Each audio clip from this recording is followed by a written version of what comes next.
Trapped against the cold marble pillar, she endured a grip on her wrist, so vicious it promised weeks of bruises.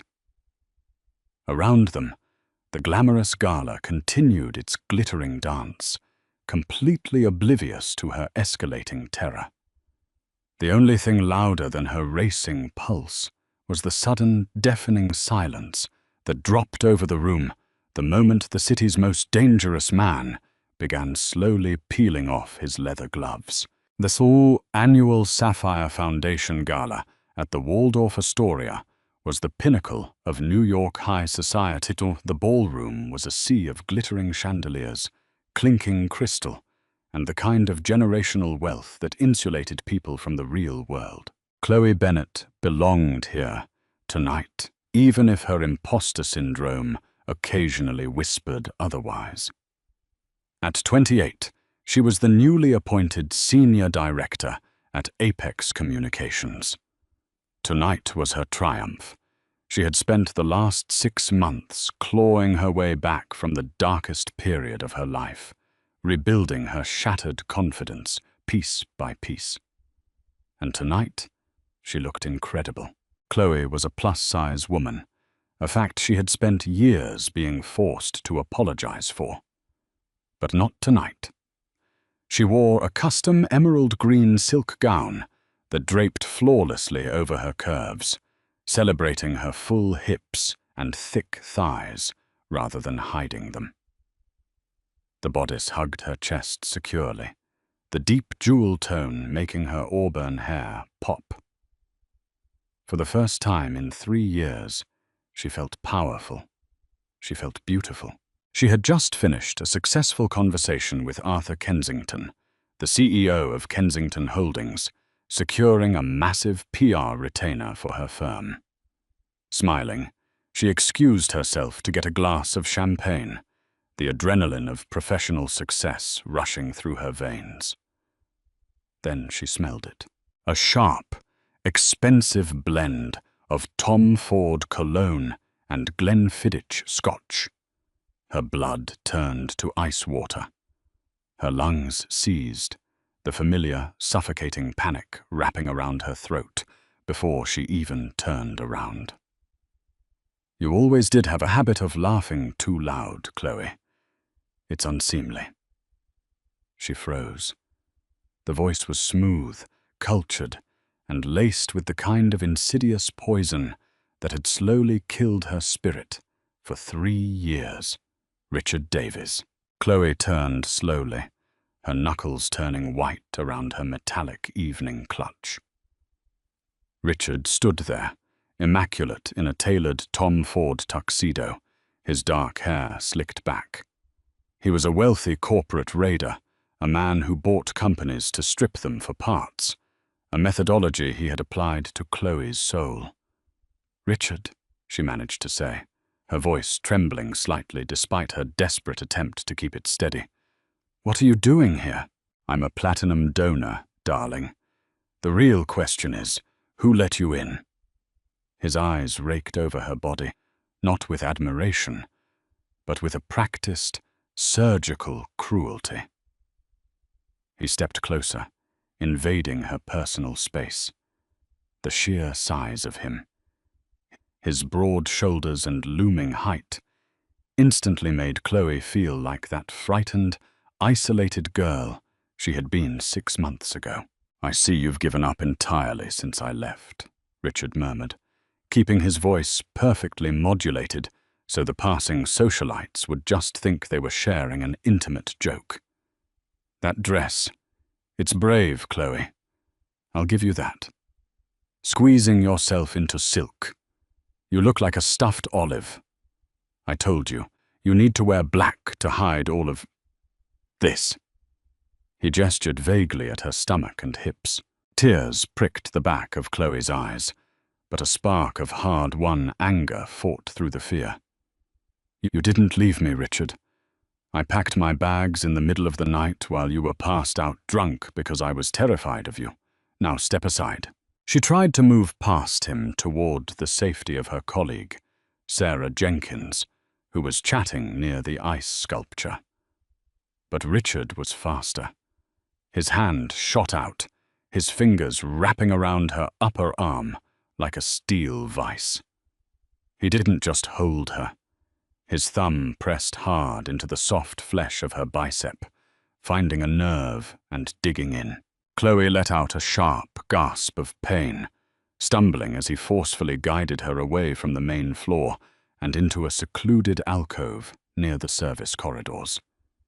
The heavy velvet curtains shielded them from the ballroom's view. "You don't walk away from me," Richard hissed, his polished veneer cracking to reveal the monster beneath. The smell of scotch was overpowering now. "You owe me, you fat, ungrateful bitch. I took you in when you were nothing. I paid for your lifestyle. And you embarrassed me by running away and ignoring my calls." "Let me go," Chloe pleaded, her voice dropping to a terrified whisper. She pushed at his chest, but he slammed her backward against the cold marble pillar. The impact rattled her teeth.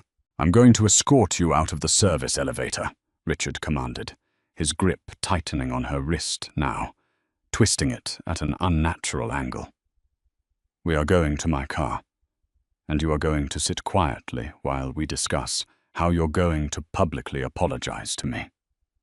Chloe's heart hammered against her ribs like a trapped bird. She opened her mouth to scream, but the absolute certainty that Richard would hit her, right here, right now, paralyzed her vocal cords. She was trapped. Again. Dominic Russo did not like Galas.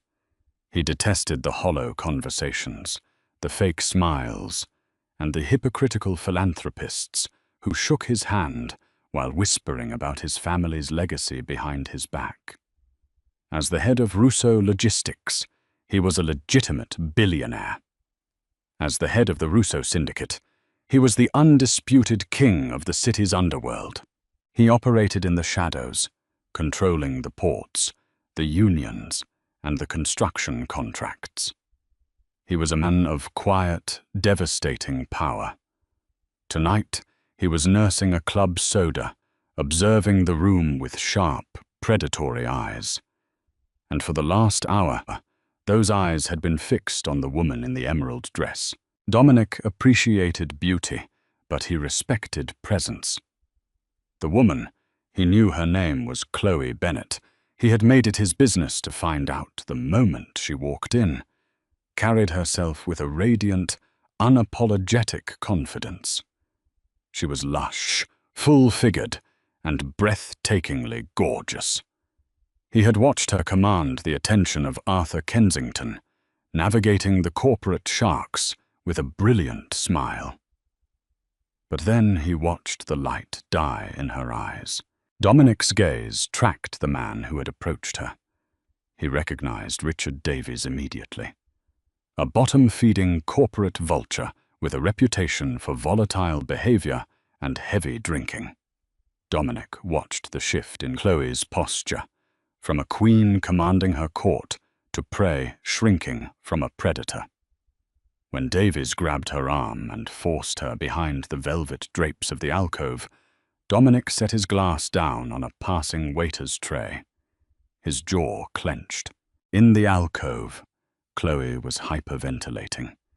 Richard's fingers were digging so deeply into her wrist, she was losing feeling in her hand. "Please, Richard, you're hurting me," she whimpered, the trauma response hijacking her brain. "I haven't even started hurting you yet, Chloe," Richard sneered, raising his free hand, his palm open. "I strongly suggest you lower your hand, Mr. Davies." The voice was not loud. It was remarkably calm, carrying the smooth, rich baritone of a cello. But it held a chilling, absolute authority that froze the air in the alcove. Richard jerked his head around. Chloe gasped, her wide eyes locking on to the towering figure standing at the edge of the curtains. Dominic Russo stepped fully into the dim light of the alcove. He wore a bespoke midnight blue tuxedo that sat perfectly across his broad, muscular shoulders. His dark hair was meticulously styled, his olive skin contrasted by the stark white of his tailored shirt. But it was his eyes that stole the breath from Chloe's lungs. They were obsidian black, entirely void of warmth, fixed on Richard with the cold calculation of an executioner. "Who the hell are you?" Richard spat, though his voice lacked its previous bravado. He kept his grip on Chloe's wrist, attempting to puff out his chest. "This is a private conversation. Back off." Dominic did not stop walking until he was 3 feet away. He did not look at Richard.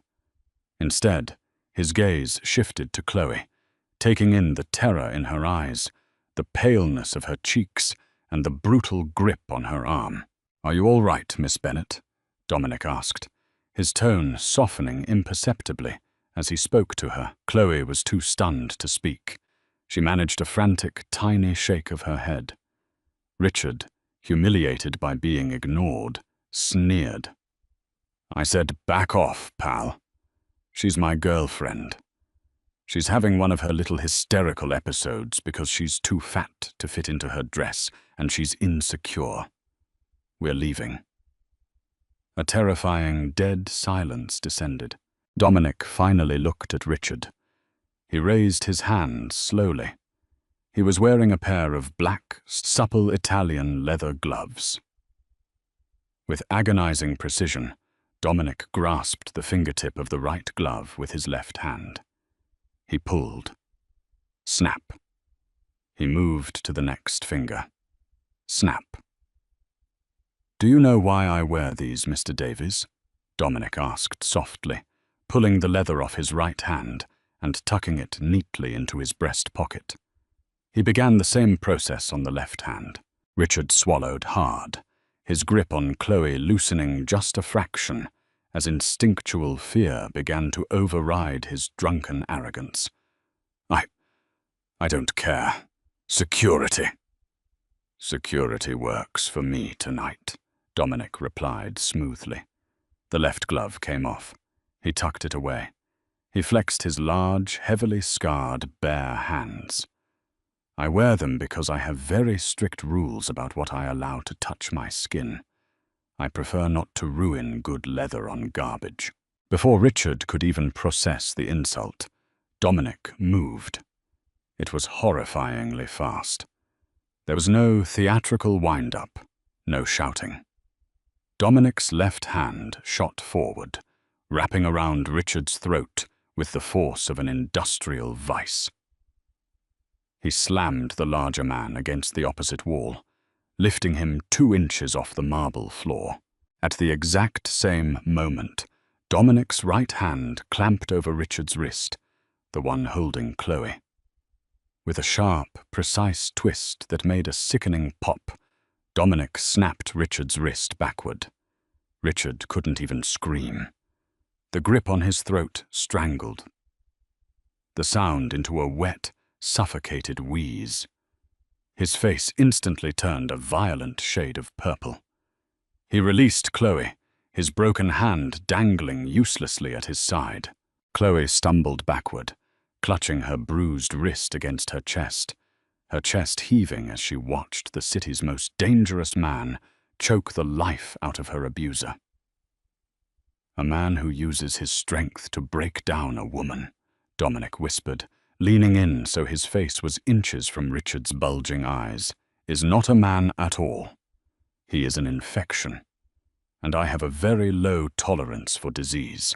Dominic's thumb pressed into a cluster of nerves on Richard's neck. Richard's eyes rolled back, and his body went entirely limp. With a look of utter disgust, Dominic tossed the unconscious corporate raider to the floor like a sack of spoiled meat. He reached into his pocket, pulled out a monogrammed silk handkerchief, and meticulously wiped his bare hands. The violence was over in less than 10 seconds.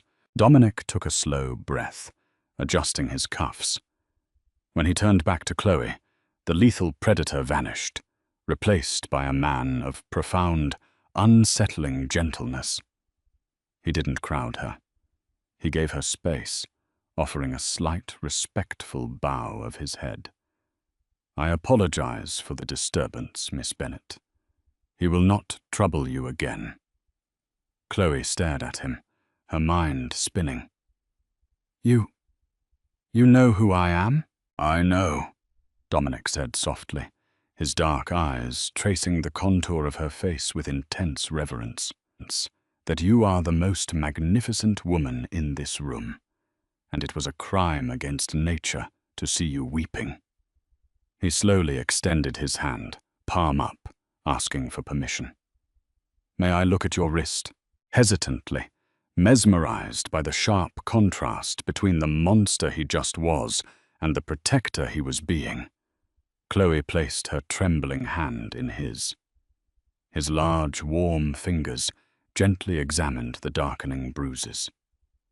"We need to put ice on this," Dominic murmured, his jaw ticking as he looked at the marks. He gently tucked her hand into the crook of his arm. "Come with me. My car is waiting."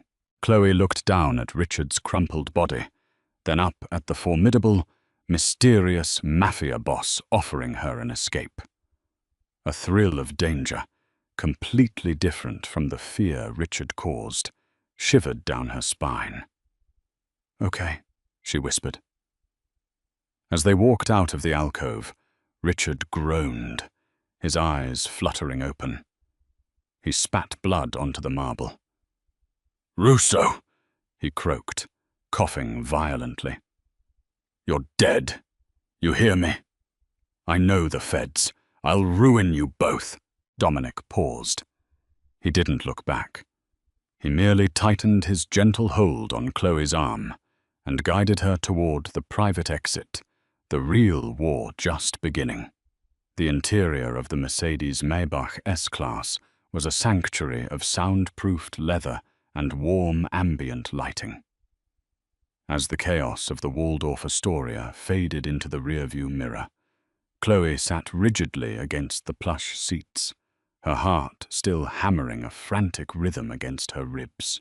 Dominic sat opposite her, giving her the physical space she so desperately needed. He didn't offer her alcohol. Instead, he opened a chilled bottle of aqua panna water and handed it to her. The heavy silver Patek Philippe watch on his left wrist caught the passing streetlights, a stark reminder of the immense wealth and power sitting just inches away. "Breathe, Chloe," Dominic said, his voice a low, soothing rumble that vibrated through the quiet cabin. "You are safe. I give you my word. That man will never lay a hand on you again." Chloe took a shaky sip of the water. You broke his wrist." "I corrected a mistake," Dominic corrected mildly, his dark eyes unwavering. "Hands that strike women do not deserve to function." 20 minutes later, the Maybach slipped into the private subterranean garage of the Four Seasons private residences in Tribeca. Chloe felt completely out of her depth as Dominic guided her into a private elevator that opened directly into a sprawling, multi-million-dollar penthouse. Floor-to-ceiling windows offered a breathtaking panoramic view of the Manhattan skyline, but Chloe was too exhausted to marvel at the architecture. Dominic guided her to a deep velvet sofa. "Sit, please." He disappeared into a hallway and returned a moment later with a first aid kit wrapped in a monogrammed leather case. He didn't sit beside her on the sofa. Instead, the most feared man in New York's underworld knelt on the hardwood floor in front of her, his tailored tuxedo pants straining against his muscular thighs. He took her injured arm with agonizing care. Richard's brutal grip had left a vivid, purpling ring of bruises against her pale skin. Dominic's jaw locked, a muscle ticking violently in his cheek as he stared at the marks. Slowly, he applied a cooling arnica gel, his large, rough thumbs massaging the edges of the bruising with a tenderness that made Chloe's breath hitch. "Why are you doing this?" Chloe whispered, a tear finally escaping and tracing a hot path down her cheek. "I'm nobody. I'm just a PR director. And she swallowed hard, the years of Richard's psychological abuse bubbling to the surface. "You saw me. You heard him. I'm not some delicate, beautiful socialite. I'm fat. I'm a mess. You don't need to pity me." Dominic froze. His dark eyes snapped up to meet hers, and the raw intensity in them made her shiver. "Do you think I operate on pity?" he asked softly, moving his hands to cup her face, wiping the tear away with his thumb. "Chloe, look at me." She forced herself to meet his gaze. "Richard Davies is a weak, pathetic man who tried to diminish you because your light blinded him," Dominic stated, his voice vibrating with absolute conviction. "He wanted you small because he was terrified of your power. But I am not a weak man."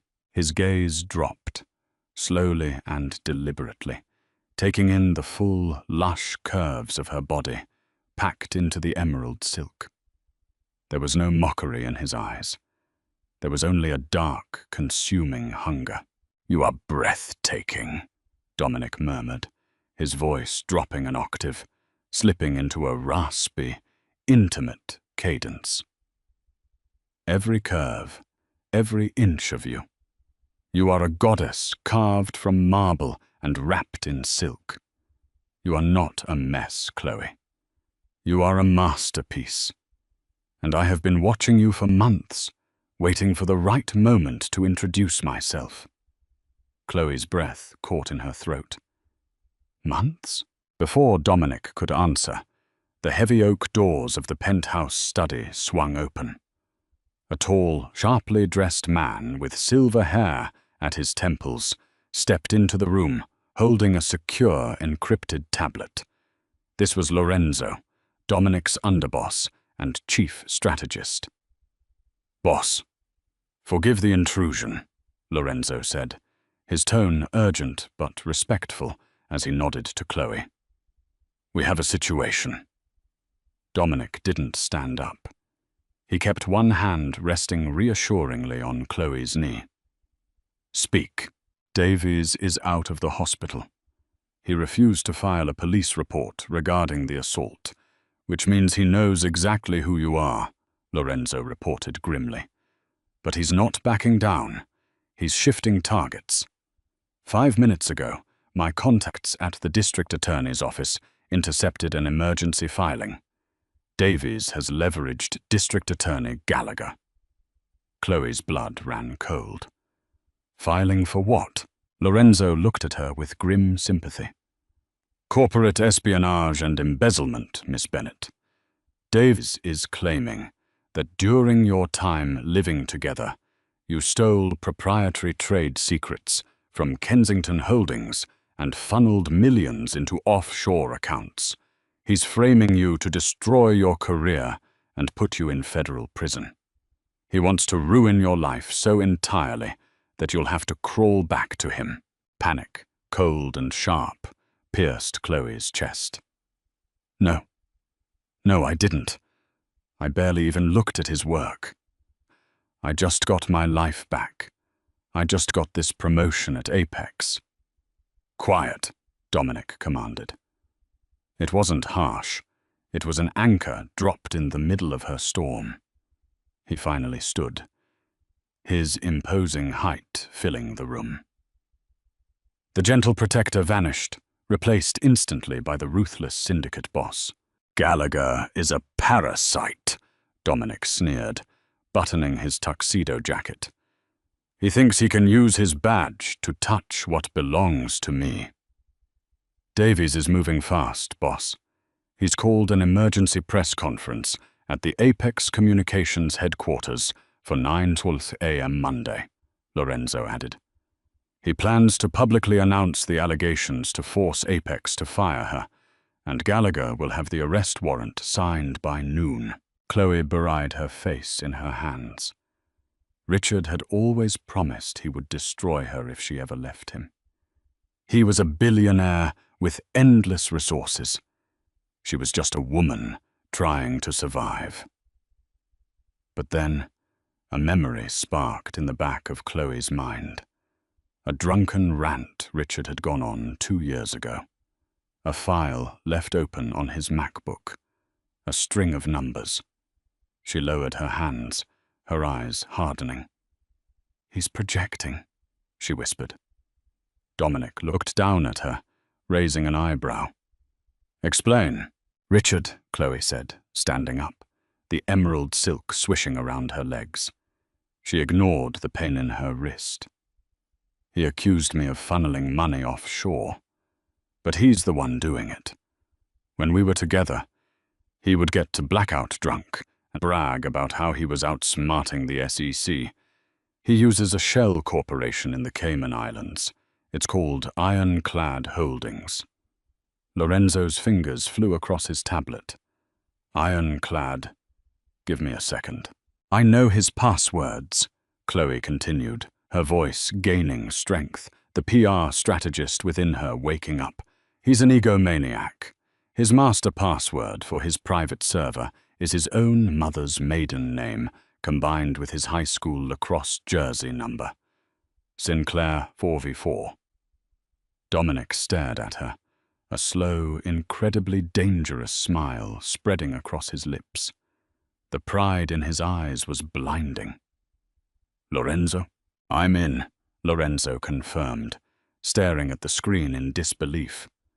"Holy hell. Miss Bennett is right. There's over $80 million hidden here. Tax evasion, embezzlement from his own shareholders, bribery of public officials, including D.A. Gallagher."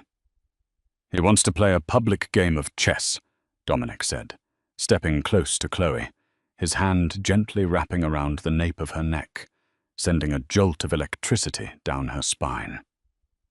"Are you ready to show him how a queen moves, Mia Bella?" Chloe looked up into the eyes of the Mafia boss. For the first time in her life, she wasn't afraid of the dark. She was ready to use it. "Let's destroy him." Monday morning arrived with a torrential downpour, casting a grey, oppressive gloom over the glass and steel skyscraper of Apex Communications. In the executive boardroom, the tension was suffocating. Richard Davies stood at the head of the long mahogany table, his right arm bound in a sleek black cast, playing the part of the wounded corporate martyr. Flanking him were 2 sour-faced detectives and the smarmy, sweating district attorney, Gallagher. The Apex board of directors murmured nervously among themselves. "It brings me no pleasure to do this," Richard lied smoothly to the board, his voice dripping with fake sympathy. "Chloe Bennett was a woman I deeply loved. I tried to help her overcome her mental instabilities. But the evidence of her corporate espionage is undeniable. For the sake of Apex's integrity, she must be terminated and handed over to the authorities immediately." "Is that so, Richard?" The heavy oak doors of the boardroom swung open. Chloe Bennett walked in, and the room collectively stopped breathing. She wasn't hiding. Or a tailored, crimson-red power suit that hugged her curves ruthlessly, a crisp black silk camisole underneath, and 6-inch Louboutin heels that clicked sharply against the hardwood floor.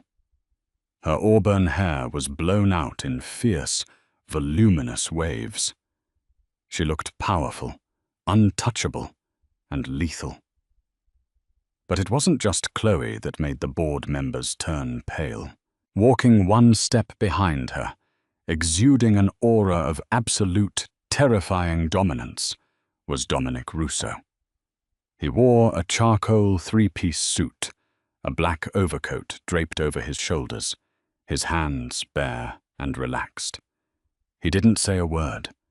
He didn't have to.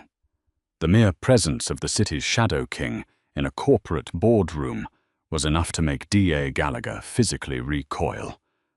"Security!" Richard barked, his face flushing crimson as his confident facade cracked. "Get him out of here! He's a criminal!" "Mr. Russo is here as my private consultant," Chloe said clearly, her voice echoing off the glass walls. She walked directly to the head of the table, stopping just feet away from Richard. She didn't flinch. She didn't shrink. "You have a warrant for my arrest, Richard?" Chloe asked, dropping a thick manila folder onto the center of the mahogany table. "Because I have a file here that might interest the board, and the SEC, and the FBI," Richard scoffed, though sweat was beading on his forehead. "More of your hysterical delusion." "Ironclad Holdings," Chloe said loudly. Richard stopped breathing. $84 million, funneled from Kensington Holdings and Davies Capital, laundered through the Caymans, Chloe continued, her voice steady and ringing with victory. "Detailed ledgers of bribes paid to state senators, judges, and—" She turned her piercing gaze to the sweating district attorney.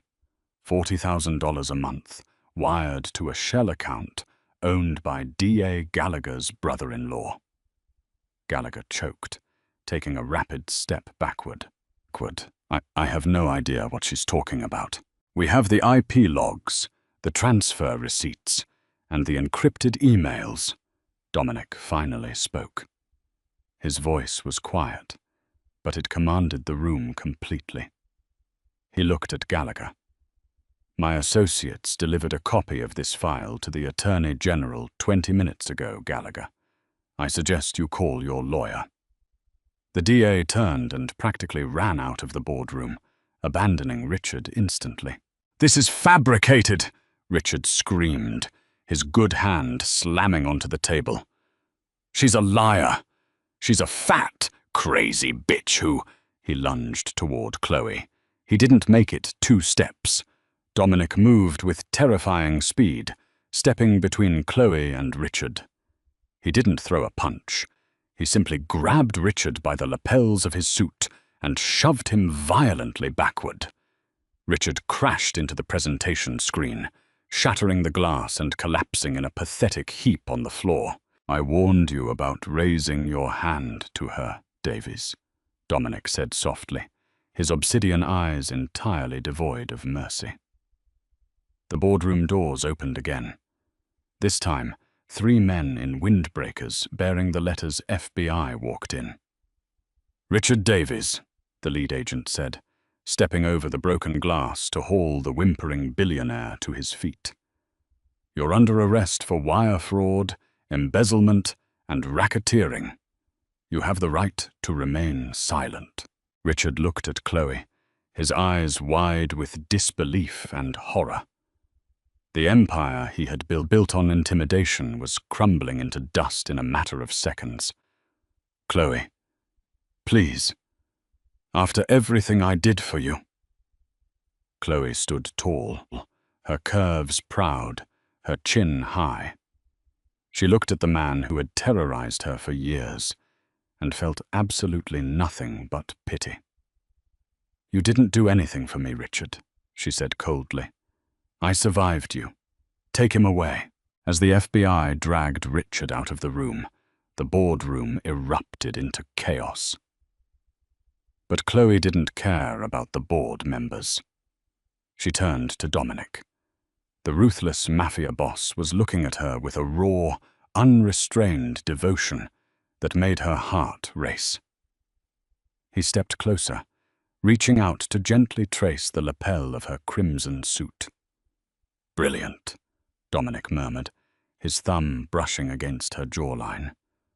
"Absolutely magnificent." "I had a little help," Chloe breathed, a genuine, radiant smile breaking across her face for the first time in years. "I only provided the stage, Mia Bella," Dominic whispered, leaning in, his lips brushing dangerously close to hers. "You were the one who brought down the house. Now, let's go home." Chloe nodded, slipping her hand into his. She wasn't just a survivor anymore. Beside the most dangerous man in the city, she had become a queen. And together, they walked out of the boardroom, leaving the ashes of her past behind them forever. Wow, what a thrilling ride. Chloe truly stepped into her power and proved that true beauty and strength come from within, especially with a fierce protector like Dominic by her side.